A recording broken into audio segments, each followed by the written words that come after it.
your old boss was on NBC today promoting a very important book about veterans and portraits that will benefits the veterans who returned here. It's always so great to see him. It's always so refreshing to see him. And you know, he was willing to weigh in on Trump. He didn't knock Trump in any real way at all. But he really was never willing to comment at all on Obama. Why do you think that was?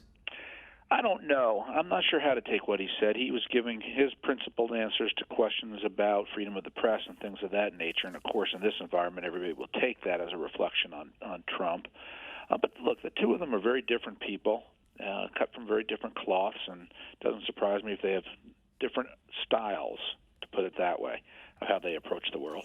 Yeah, and one thing he said to Matt, you know, when I was president, you were more relevant. There were three of you, meaning ABC, NBC, CBS, and now it's hard to unite the country because it's more, there's many more. And to me, it's not, and tell me if you agree, I think that's what he was trying to say. To me, even when there were the three, and there were more than three, but I know what he's saying, even when there were three, not since Richard Nixon to that point had any president been treated the way George W. Bush was. It's just that he didn't fight back. Am I right?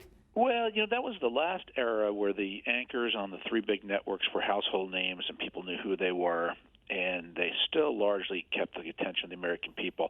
The trend to go into a diffuse number of directions on cable and on radio and on Internet started earlier, although then the Internet really accelerated in the Bush era. And that's what I think he was reflecting. Now, most people probably couldn't tell you who the names of the network anchors are, and the audience for those three shows has to become even less since Bush left office. So it was a different time communications-wise. But George Bush's style was not to punch the press in the nose.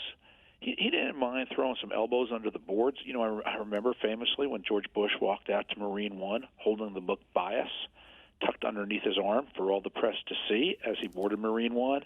You know, that was as tough as we would get back in that era. Right. I wrestled with the press a little bit, but it was totally different